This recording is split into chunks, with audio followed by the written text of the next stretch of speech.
Wow. I just finished Inhibited. It's book 1 of the Abandoned Crown series by Karen McCain.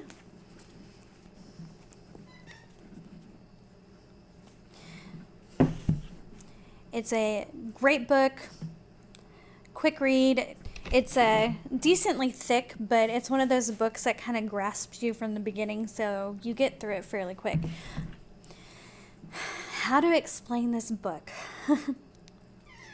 Okay, so this is like the soap opera of fantasies, and it's dark, and it's gritty, and it's real, but not real, because it's all revolved around magic and magical people that are fighting for their lives and are being attacked. Like, powerful book.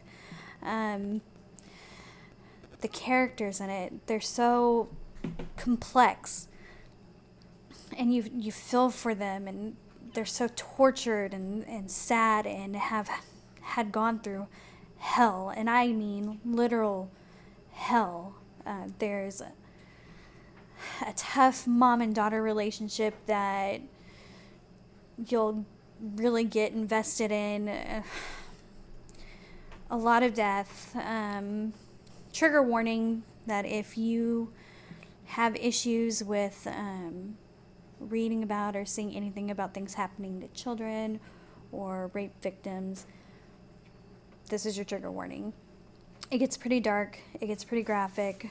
There's some things that I had to take a break from. I'd read it. It'd be intense. I'd be like, oh God. And then I'd have to close the book for a moment and then come back to it after I recoup, just because it gets intense. It's kind of like a Games of Thrones meets like a weird version of Romeo and Juliet. It's interesting. There's a lot of twist. Characters that you love, you end up hating. Characters that you hate, you end up finding some sort of empathy for them. Like, you find ways to love them in the end. Like, there's so much about this book, and I can't say too much because you need to read it. It's powerful, and I cannot wait to see more from this writer. There is a second book already, and I do plan on reading it. I have it in my possession. I'll get to that one in a couple of weeks. I've got a couple of books ahead of it, but I can't wait to get into it. The way that this book left you at the ending, I have to know more. I have to find out what happens. Like, it... Did I say intense? Yeah, intense. Intense. That is the way I'm going to describe this book. But not in a bad way.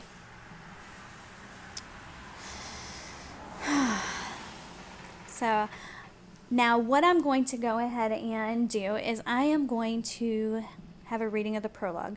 The prologue opens you up to one of our characters, Alice, and she's kind of the start of all of this. Like, her story is the reason that everything else in here is happening. Like, she's the prequel to everything. Like, the events that have unfolded in her life is the domino effect for the rest of this book. She is a tremendous and powerful woman that is so strong. Like, she goes through so many things in this book that is heart-wrenching, and you can't believe how much she endures, but she keeps fighting.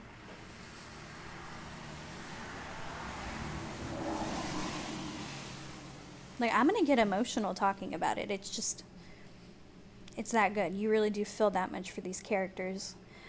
The writer, she gives you so much of them, and you are getting to see multiple perspectives. So you get to see Alice, you get to see Christa,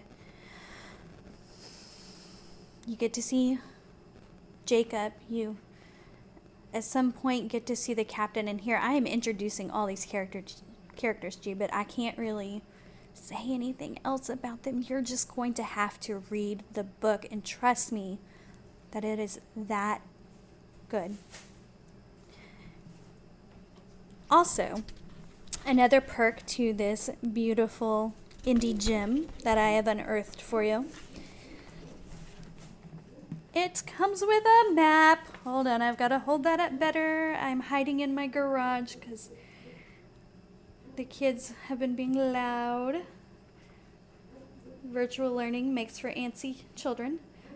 But there's a map.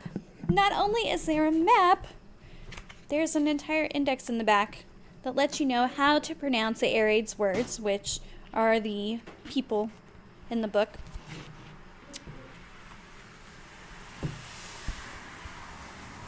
So we get to know how to pronounce characters' names, which is good, because if it wasn't for this, I would be calling our poor author here Saren instead of Karen, because apparently I didn't learn how to read as a child.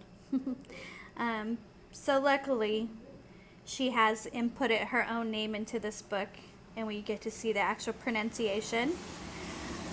My guess is the author has had people that have mispronounced her name for her entire life. So this was her way of making sure that her fans knew how to say her name when they're talking about her. And she will have fans. I promise you. She will eventually she'll have a good following.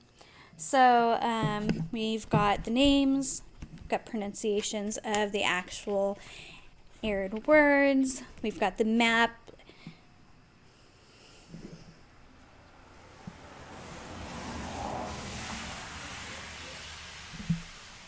So check it out. I am going to leave a link to Amazon so you can purchase the book. You will not be disappointed. And if you are disappointed for some reason and find you don't like the book, go ahead and leave me like hateful comments on here, because I am that convinced, like I have that much faith in this book that I think you're going to love it. So just read it and then let me know what you think. Make sure that you leave the author review on Amazon. That is probably one of the most important things to indie authors, is that review. It's how other people are able to find them. So, Inhibited, Book 1 of the Abandoned Crown series by Karen McCain. Prologue. Outside the gates. 32nd day, the season of death. 749 PW. The darkness is coming. That phrase keeps running through my head. Who said it? What is the darkness? Has it come yet? Maybe the darkness passed. Maybe I missed it. But if it already happened, why won't those words leave my head? The captain said writing might help me regain my memories, but it's not. I only remember the general, in pain. But I forgot something important. What? Alice? I slammed my journal shut and glanced at the captain. Is it helping? Do you remember anything? Hope shone in the captain's eyes, but faded when I shook my head and pressed my lips together. He took my journal from me and handed me a blank piece of parchment. I'm going to see if I can find the city. You stay here. Don't light a lamp. Don't wake the lace lights. He pointed at the bugs sleeping on the windowsill. They're looking for any sign of life out here. Don't give them that sign. How long will you be gone? I scribbled on the page and held it up for him to read. I need to find the city. It can't be far from here. How long? I dug the quill into the parchment to emphasize my question. Fear choked me as I thought about being alone in here. My eyes danced around the dark cabin, but refused to settle on the 3 bodies in the corner. The captain said we didn't have time to bury them. The darkness is coming, Mommy. I cannot save you. My daughter's voice echoed in my head. The captain held up his pocket watch. I swear, I won't be gone more than 4 hours. 4 hours? Could I just come with you? That's not safe. If he finds me out there, he assumes I'm looking for you, just like all of his other guards. But if he finds you out there... He trailed off and traced the bruises circling my neck. I can't let him find you. Not again. May I have my necklace back before you leave? He touched his pocket and shook his head. I don't want you to lose it before we're safe, okay? He kissed my forehead and disappeared into the night before I could protest. I locked the door behind him and went over to the bodies in the corner. Tears ran down my face as I looked down on vacant eyes. I should have closed them earlier. The youngest of the trio, only 3 cycles old, took an arrow through her neck as he escaped. She died in my arms as we ran. I couldn't leave her behind. The captain said I should have left her. Her sister was 4 and already sick when we escaped. Without a hilera, her illness turned deadly. I did my best. I tried to remember what herbs would help her, but nothing worked. Both deaths were tragic and unnecessary. But they weren't the ones that scared me, because the general didn't know these girls were dead. The oldest child was 7 when he died. I feared him the most. He didn't escape with us. My son, Colin, took on too many of his father's traits. The captain insisted I leave him behind. 3 days after we escaped, Colin collapsed on our porch. I let him in and held him in my arms as he fought for one breath after another. His father sent him as a message. He sent him to show me he knew where I was. And he didn't mind killing to get to me. We're not safe here, Captain. I could barely scribble as I wept over my son. Of course we are, baby. The general won't go near the haunted forest unless he has proof you are here. He's just guessing right now. He doesn't know for sure. The captain's breath hissed from my hair as he tried to calm me. Haunted? Legend says an uncollected Àraid soul remains inside that forest. The city should have starved out cycles ago. But they're still there. The Àraid are dead. The only explanation is a haunting. He thought we would be safe if we found the city, but no city would let me in without registration. I crouched on the floor beside my son. I knew he was dead, but I couldn't accept it. It didn't feel real. It wasn't right. I brought them with me to keep them safe. Now, they lay dead at my feet. My fault. It was always my fault. It's your fault, you know. Things could have gone well for you if you'd played my way. The general's whip bit into my back. My son watched, eyes wide, as I swayed but refused to fall. What are you trying to prove? Why are you still fighting? I wrapped my arms around my knees and shivered. My fingers pressed into my temples as I tried to block out his voice. My mind hid almost all my memories from me, but not him. It never forgot him. I pulled Colin into my arms again and rocked him. Maybe if I rocked him long enough, we would wake from this nightmare. A knock rang out through the silence, and I froze. Dread gnawed at my stomach, and I strained to hear the captain's comforting voice on the other side of the door. But it wasn't his voice that filtered through the decaying wood. "Open the door, dear. I know you're in there," the general sang. He found me. All that running, all that death. He still found me. Did you really think a haunted legend would keep me away from you? He shoved his way through the fragile door and smiled when he saw me. There you are. You've been quite problematic, dear. I liked your son. It's a shame you forced me to kill him. He found me. I would never be free. No matter how far I ran, he would always find me. I think maybe the Àraid ghost story isn't the one you should worry about. The general grabbed my shoulders and my hands glowed bright blue. Pain seared through my body and the world spun around me.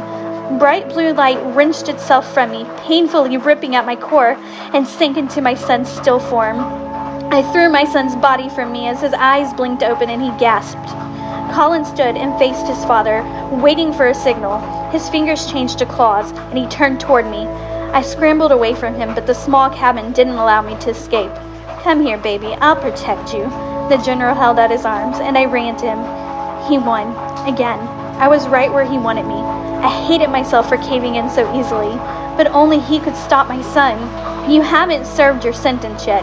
His voice changed from kindness to anger as he drove a knife below my ribs. I collapsed and tried to protect my unborn child from his knife. Bright light flooded the room and I shut my eyes. You should have believed the ghost story, General. Hot hands pulled me into warm arms. Leave her alone, she's mine. The General spat through clenched teeth. I squinted against the light, but only made out a cloak of coils. Flaming hair shot sparks into the dark room. Living souls belong to no one, the burning man hissed at the General, and his fire lit the cabin around us. She's not yours to own. She belonged to me the moment she drew breath. The General lunged at the flaming man, but he dodged the knife. Fire poured from his hands and consumed the General. Fire wouldn't kill him, but it slowed him down. The General's eyes met mine as his sick laugh rose over the flames. You will be mine. I found you once. I'll find you again. His laughter faded as the earth opened beneath the man on fire and consumed us both.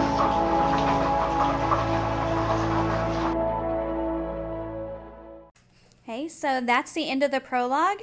If you want to hear more, click on the link and purchase the book. Thank you for listening.